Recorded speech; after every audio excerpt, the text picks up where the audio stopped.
Hi, this is Rock Radio UK. I'm Dave Cyderbaby, and today I'm with Australian band Emergency Rule. Hello, guys. How you G'day. going? Hello. Oh, you're looking very handsome today, chaps. Oh, thank you very much. We try. Yes, you try, yeah. No, I'm sorry. driving. Australia is summer for you. I am freezing here in the UK. Yeah, no, we've been sweating it out over here. Yeah. Yeah, Today's been all right, but the last week or so has been ridiculous. Yeah. I'm so jealous. So jealous. Nice. Never mind. Let's talk about music. Let's talk about a neutral subject like music. Emergency Rule. Where did you guys spring from then? Well, we've been originally a couple of us played in other bands. Me and Chris played in a band called Mammoth together. Chris and Callum played together in a band called 6 3 Stone. We knew Trav through other adventures and stuff, and one day we just sort of thought, what's the best combination of all these blokes we know, and put it together and thought, let's have a crack and see what comes out, and started making music. 10 years ago now, roughly. Yeah.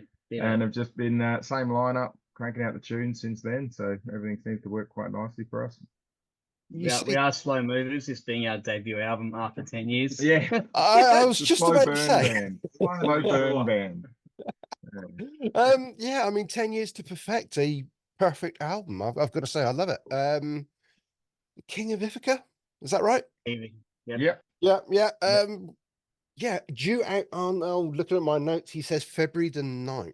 Every night, Yeah. it's coming out digital, and then there'll be a CD release after that, and then vinyl. Yeah. A bit later in the year. They're waiting on production dates for that stuff. So. Even you guys are waiting on production dates and stuff like that as well. Yeah. I Nothing happens any faster over here either. Yeah. Oh well. But let's talk about the album. You 10 years, you must have been writing these particular, was it 8 tracks for the album over the 10-year period? I mean, you must have a whole raft of material to choose from. Why these 8 tracks? Yes. That's an understatement. That's a definitive yes. What we ended up going with was probably a combination of some of the later stuff we'd written, because we Right. sort of thought, oh, you're all excited about that, let's get that out, that's the good stuff. And the stuff that we'd written, possibly going back 10 years ago, the best stuff that we hadn't yet recorded. So we'd put out a couple of short, 2-track things over the years. So it was just kind of like looking at what goes well together, we're most excited about at the moment, and what we hadn't recorded of the best stuff. And then we've got a back catalogue of stuff ready for album 2 as soon as we get the time and opportunity to do that as well. So yeah, so this is not just going to be a one-off debut album and that's it, disappear into the distance. And no, we've got big plans. So following this, hopefully doing a lot more touring, and then hopefully by the end of the year we'll be back in the studio again looking at album 2. So excellent. Yeah, and then so this one's coming out through Wormhole Death, so they're helping us out obviously with the whole worldwide distribution, etc. So I guess we'll look at when album 2 comes out, what happens with that. So yeah. So let's talk about King of Ithaca. Opening track, the hook. Well, it's just hook laden riffs and everything else about it as well. So just tell me about the hook. So the origin of that was probably so this is Chris back here on guitars. He's the riff meister. So that one came from that main riff. It just came along at practice one day. Hey guys, check this one out. That's a Stevie Ray Vaughan meets Thin Lizzy admiration type of influence, and obviously with the sum of all inputs you get the hook. Yeah. But the main riffs were based on blues licks, open string, first position, and a bit of classic metal thrown in for good measure. And we're all about that, dual guitar lineup, big 2 guitars, big riffs, Thin Lizzy, whatever, that sort of style where they're both playing killer stuff, killer harmonies between the guys and that. So that was sort of our traditional writing arrangement where the riffs come in. a lot of it comes to me and Trav helping to turn it into where the rhythm section, so turning that into more of a you know, a cohesive sort of full song structure, and then I come in with the lyrics at the end to So there's a you know, time nail it over the signature. top.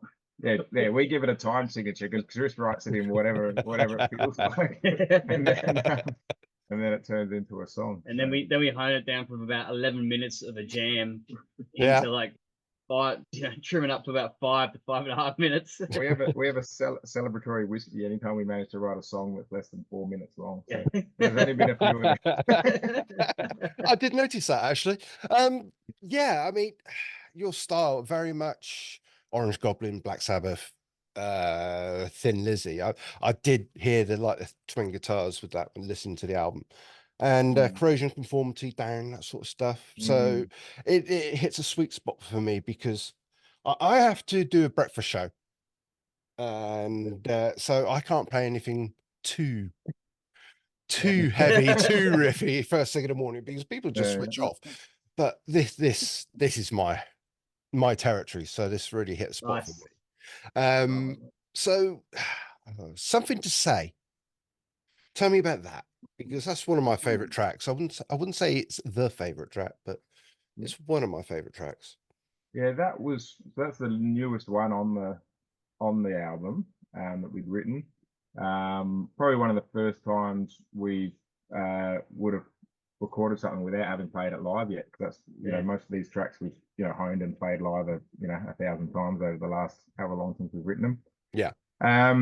That was another one where it sort of came from a bunch of cool riffs put together, ideas. We're very much a jam band. Everything happens in the room. Right. The lyrics all around that one are all about getting to the end of your life, on your deathbed. Something to say. I thought I still had something to say. Regrets. Sort of telling people to seize life now and do what they want and do what they need with it at this point in time. That's sort of the themology or the theme behind the words to it all. But yeah, that one, I don't know, we'd written it and we were in the studio and we were just all excited. That was that song. We're like, this is a great, this is something we have to record this. We gotta get this down. So we get it in, made sure that was one of the ones we got down. It was only written in September last year. Yeah, compared to some of the others which were a decade ago, 7 years before COVID. Okay. I'm torn. I've got to say between two tracks. Abuse is one of my favorite tracks, and From the Grave. I think those two. Yeah. Tell me about Abuse. I mean, I assume the hint of the subject is in the title itself. Yeah, so that one's about sort of a perpetual cycle of domestic violence. Sort of got the lines in there like sins of the father fall onto the son, etc., etc. So kind of that idea of it was just highlighting some of those facts and written around that. The music for that, once again, I think the majority of those riffs are Chris Specials that he came up with. And then we had the idea sort of just before we headed in to record it. It was, I think, Travis that said, "Oh, wouldn't it be cool to get some cello or some strings sort of into it?" Contacted a friend of mine, and she went above and beyond in sort of orchestrating the entire string section for the song, like 3 cello parts, 3 violin parts, and came to the studio and she's like, "Oh, I've probably gone over the top, but we'll just I said, look, we'll just let you go, and at the end, whatever we like, we keep, what we don't, we drop out." And we're just sitting there in the she's in the studio doing it, we're in the control room just listening in, and we're just blown away. Going, this is gonna sound like and it just got bigger and bigger with that extra background string stuff. So yeah, we're at the point now where we need to come up with a budget to hire a string section to tour with us next time we go away. Because I hear it in my head while we're playing it live now, but I'm like, oh, the crowd doesn't know what it's going to sound like, So once backing tracks, mate. Backing tracks, it'll be fun. We're not really a Motley Crue type of band. But we could see how we go. Yeah, maybe. Yeah. Would say budget, definitely. Okay, but that leads nicely into banjo. Whose bright idea was that then? I own the banjo. His banjo was my idea.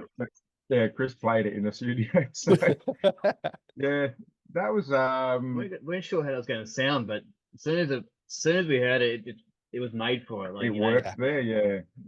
and then Perfect. Jared, the producer, sort of, you know, pushed it and pulled it in a few sections, and then he had some great ideas where it shouldn't go. I think that worked out really well. Just adds another flavor. I think that we weren't even thinking about before we had gone into the studio, really. Yeah, it wasn't something we'd, you know, because once, you know, we'd played that song's been around for a few years before recording. And in fact, didn't even have a name or because still had a working title when we recorded it, even though we play it live a million times.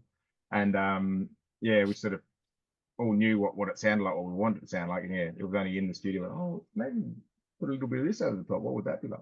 That's our southern rock influence. Yeah. So banjo doesn't always work in heavy metal, but it can work. Yeah, so.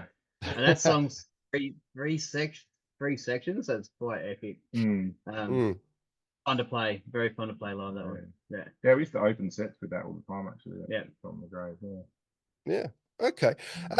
So if you're going to pick one track from the entire album that says this is us, this is Emergency Rule, what track would you say? I'd something to say. You'd go something That's to say. I'd from the grave. I'd probably go Ulysses. Okay. Because that's just all, you know, like cool. you know, big fat beginning, gets right into it. Bit of vocals, not too much because, you know, whatever, lyrics aren't what it's about. It's about the guitars. I haven't always got something to say. And then just you know, half a song worth of guitar solos. That's the music that I like and interesting that I'm the bass player singer and I'm like, no, give me some more guitar solos. That's unusual from a vocalist. I mean, I thought the ego would get right in the way, you know. Yeah, well, I think that's the beauty of playing the instrument and singing rather than just singing. You get more involved in the music. I'm more than happy to just be up on stage rocking out and not singing. Still playing and rocking out. So, I don't know how people sing without playing an instrument. I'd feel just naked up there on stage. Well, what do I do while I'm not singing? Stand around and go like this sort of thing. You gotta use your left arm on. When Freddie Mercury start carrying the mic stand, little mini mic stand around with you. Okay, well, let's talk about the live side of things. So, I mean, what have you got coming up that may be of interest to us in the UK? Absolutely nothing. Not as yet, but I'm in the middle of hundreds of emails to different people and sorting stuff out. But we definitely want to get over there tail end of this year. Right. We'll be over there for sure. I'm just sort of putting the feelers out and going back and forth with people at the moment. I've been over there a few times before, so I've got the bargain. I definitely want to get back over there and play again. I'd love to do the UK. I got to get back to the motherland. My mum's from Scotland, so would love to get over there. And I've never actually been, so for me, that's what it's all about. Get over there and play some music in the UK. Yeah. And up in Scotland, hopefully. Yeah. So that's all in the pipeline at the moment. It's all, trying to get it sorted out. Yeah. What about currently for yourselves? And I assume you've got a tour around Australia. Yep. So that's kicking off at the end of March in Adelaide. And then we go up through Brisbane, Sydney, Canberra, Melbourne, and we bookend it with another show back in Adelaide. So it'd be about eight shows consecutively, and a couple of those are with, I can say it because it's not announced yet, but Brant Bjork's coming over from the States. So we're playing with him, Adelaide and Queensland. Then either side of that, we've got a couple of sort of supports coming up in February, and then one in end of April, May. So so that's sort of our block here at the moment. While that's going on, I'll be flat out working on the getting over to Europe. Excellent. It's busy in the camp at the moment. And we say Australian tour, but for a lot of bands, it's really just an East Coast and South Australia. It's a bit hard to get over to Perth, but we should be trying to get over there in the near future for the sake of our Perth bands. But it's a big old place, though, isn't it? It's Okay. The drive to Perth to do a gig is 2-day drive, so it's definitely got a flying gig. Right, so what are you looking forward to? I mean, we touched on tours. We've touched on possibly going back into the studio again maybe at the end of the year or something like that. I mean, where do you see yourselves in a couple of years' time? We definitely would have 2 albums out by then. And then, like we've said before, there's so much in the bank as far as riffs and songs and half finished songs. But probably, if we work harder, it could be enough for a third album in there too. So the idea is to get the first album out, test the waters with it, see how we go touring, and then after that sort of cycle, have the second one ready to go, and then just sort of album tour, stretch it out. And hopefully with the tours, just we can, as everyone wants to, just get things bigger and bigger. Obviously, we're expecting this, this Australia one will go well. If we get over to Europe, UK, that's the sort of next plan. Obviously, we're not expecting to be, playing the massive venues. It'll just be the little shows here and there. But then hopefully go back a year after that, slightly bigger. Year after that, slightly bigger. I mean, the idea would be, to be getting on some of these awesome European and UK summer festivals down the track if we can. So that's where we're aiming. So I'd like to see you on like the Bloodstock stage or even Download, just so people can hear what you're doing, because there's so much music about these days. A lot of bands get missed and stuff like that. But once you get on that festival stage and you've got 20,000 people, 30,000 people just listening to you at that time, that opens so many more doors. So that's the plan. That's the aim. So yeah.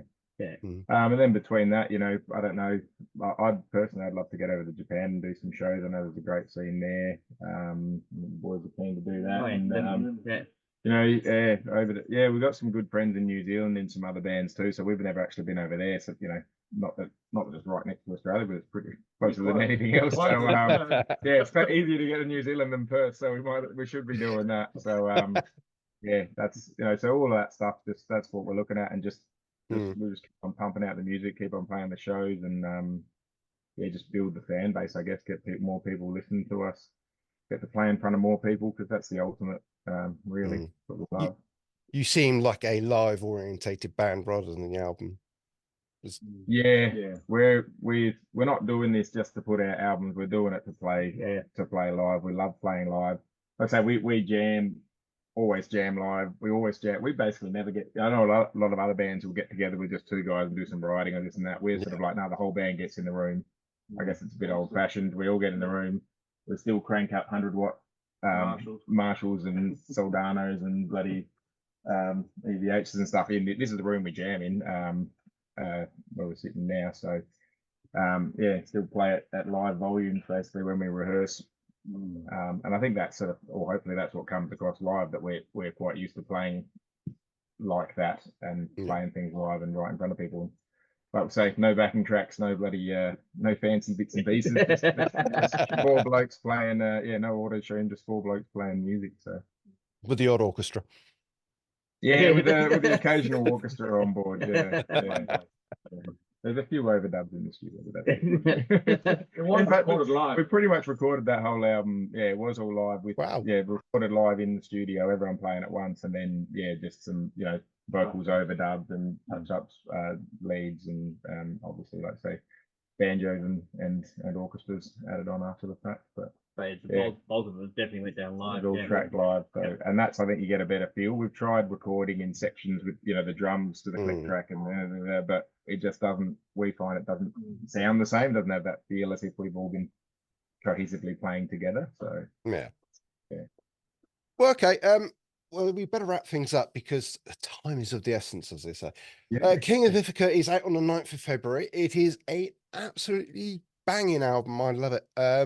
This is why I wanted to get in touch with you guys. It's so difficult to get Australian bands on Zoom and stuff like that to chat to, because just the time differences are a pain. But thank you for taking the time. Is there anything you'd like to say to the fans out there who are listening in there? Just pick up the album. Send us some messages if you've heard it and you like it, what you do like, what you don't like, what you want to hear more of for the next record. And let us know where you are, because when we're planning the tour, tell us you and a whole bunch of friends want to see us, and we'll see if we can bloody get there, slide it in. But get on it as soon as it comes out, and start spinning it. Brilliant. Emergency Rule, thank you so much for your time. Thank you. Awesome. Thank you. Thanks very much. Cheers.